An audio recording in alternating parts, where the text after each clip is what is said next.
नमस्कार। Hindi dictation YouTube channel पर आप सभी का स्वागत है। रेडी हो जाइए 5 सेकंड्स में जनसत्ता समाचार पत्र से संपादकीय डिक्टेशन लिखने के लिए।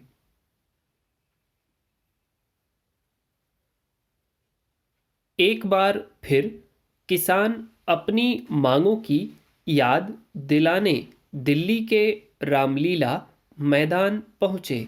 संयुक्त किसान मोर्चा ने महापंचायत की।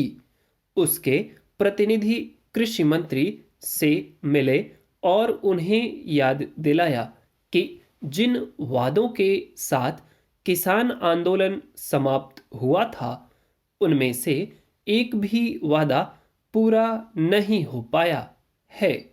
अच्छी बात है कि इस बार न तो पुलिस ने उन्हें दिल्ली में घुसने और महापंचायत करने से रोका और न कृषि मंत्री ने उनसे मिलने से कन्नी काटी, मगर सरकार के रुख से किसान संतुष्ट नजर नहीं आए। उन्होंने चेतावनी दी है कि अगर सरकार ने उनकी मांगें नहीं मानी तो वे एक बार फिर बड़ा आंदोलन करने को मजबूर होंगे। उनकी 5 प्रमुख मांगों में न्यूनतम समर्थन मूल्य की गारंटी का कानून बनाना, बिजली दरों पर नीति बनाना, आंदोलन के दौरान मारे गए किसानों के परिजनों को मुआवजा देना, किसानों के खिलाफ दर्ज मुकदमे वापस लेना और अजय मिश्र टेनी को बर्खास्त करना है। इनमें से कोई भी मांग सरकार के लिए सुविधाजनक नहीं है। न्यूनतम समर्थन मूल्य पर कानून बनाने की मांग तो 3 विदित कृषि कानूनों को रद्द करने की मांग के साथ ही जुड़ी हुई थी। अगर सरकार इसे लेकर गंभीर होती तो 3 कानूनों को रद्द करने के साथ ही न्यूनतम समर्थन मूल्य को लेकर गारंटी वाला कानून का प्रारूप भी अब तक बना चुकी होती। हालांकि आंदोलन समाप्त करने की अपील के साथ सरकार ने वादा किया था कि वह किसानों पर दर्ज मुकदमे वापस ले लेगी, मगर साल भर से अधिक समय बीत जाने के बाद भी वह इस दिशा में आगे नहीं बढ़ पाई है। तब कुछ राज्य सरकारों ने अपने यहाँ दर्ज मुकदमों को वापस लेने का भी ऐलान कर दिया था।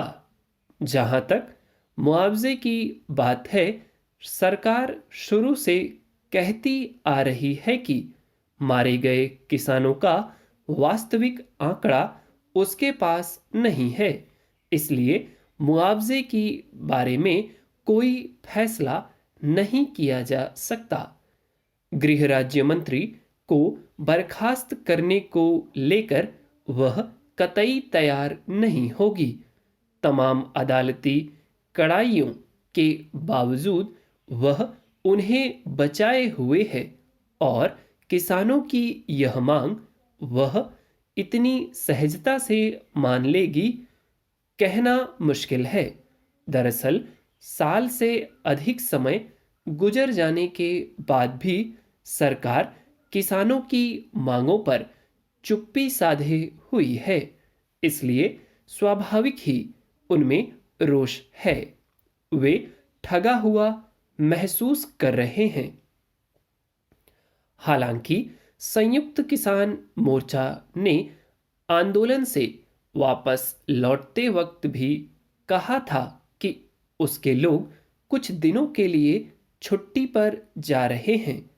समय समय पर सरकार के वादों की समीक्षा करते रहेंगे और अगर सरकार का रुख सकारात्मक नजर नहीं आएगा तो वे वापस आंदोलन पर उतरेंगे। सरकार ने शायद इसे गंभीरता से नहीं लिया। उसने न्यूनतम समर्थन मूल्य के लिए समिति बनाने का प्रस्ताव रखा था, मगर किसानों ने उसे ठुकरा दिया। उनका कहना है कि इससे संबंधित सुझाव और फार्मूला पहले ही कई विशेषज्ञ दे चुके हैं। इस पर नए सिरे से किसी प्रकार के विचार विमर्श की जरूरत नहीं है। फिर जिस तरह सरकार समिति में अपने लोगों को शामिल कर अपने मुताबिक सुझाव दिलाने का प्रयास करती रही है, उससे भी किसानों को भरोसा नहीं हो पा रहा है। आम चुनाव की घोषणा में बमुश्किल साल भर बचा है। अगर फिर से सरकार और किसानों के बीच तनातनी बढ़ी तो उससे सरकार की ही मुश्किलें बढ़ सकती हैं। किसान दोबारा आंदोलन पर न उतरें, इसके लिए सरकार को व्यावहारिक रुख अपनाना होगा। उम्मीद करता हूँ डिक्टेशन आपने बहुत अच्छा लिखा होगा। कुछ एक आध वर्ड्स आपको डिफिकल्ट लग सकते हैं, उनको ढूंढिए, उनकी आउटलाइंस बनाकर खूब प्रैक्टिस करिए ताकि फ्यूचर में उससे संबंधित या वही वर्ड्स और भी आए तो आप उनको आसानी से लिख सकें। ठीक, यदि डिक्टेशन आपका ज़्यादा छूट गया है तो आपको 2 बार 3 बार लिखने का प्रयास करना है। अभी आप शुरुआती फेज़ में हैं जहाँ पर आपने सिर्फ बेसिक्स सीखे हैं या आप सिर्फ अपनी बेसिक 1-2 बुकें लिख पा रहे हैं और आप एडिटोरियल की तरफ बढ़ना चाहते हैं, तो निश्चित है आपको लिखने में दिक्कतें आएंगी।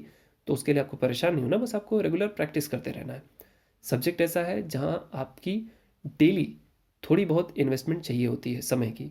ठीक, अपना आप पूरी तरह से एकाग्रचित्त होकर डिक्टेशन लिखा करें और उसके बाद बारीकी से एनालाइज किया करें कि किस टाइप के वर्ड्स आप नहीं लिख पाते हैं। ऐसे वर्ड्स आपसे क्या गड़बड़ हो रहे हैं जिनकी प्रैक्टिस आपने पहले बहुत की है, लेकिन डिक्टेशन जब आता है तो उनमें वो वर्ड जब बोले जाते हैं तो भी आप वो वर्ड गलत कर देते हैं। यदि इस सिचुएशन में है तो आपको एक बार अपनी बेसिक बुक की तरफ फिर से जाना चाहिए और वहाँ से उन वर्ड्स पे फिर से एक बार प्रैक्टिस करनी चाहिए। ठीक, यदि आप सिर्फ नए वर्ड्स पर अटकते हैं तो ये बहुत स्वाभाविक सी बात है कि ऐसा बहुत सारे लोगों के साथ होता है कि नए वर्ड्स जब आते हैं तो लोग अटक जाते हैं, पेंसिल रुक जाती है, ठीक है, या वो पीछे रह जाते हैं। तो इसके लिए परेशान नहीं होना, इसीलिए डेली डेली डिक्टेशन लिखी जाती है ताकि एग्ज़ाम के दिन आप बहुत हद तक कंटेंट अपना तैयार कर चुके हो। ठीक, इसके अलावा चैनल पे यदि आप नए हैं तो प्लीज़ सब्सक्राइब करेंगे, ऐसी मैं आशा करता हूँ। वीडियो आपको अच्छा लगा हो तो आप लाइक भी करेंगे, आप लोग लाइक करते हैं। कमेंट बॉक्स हमेशा ओपन होता है आप लोगों के सुझाव, सलाह और प्रश्न सभी चीज़ों के लिए। ठीक, जो यथासंभव उसका आंसर होगा वो मैं देने का प्रयास करूँगा। That's all, thank you.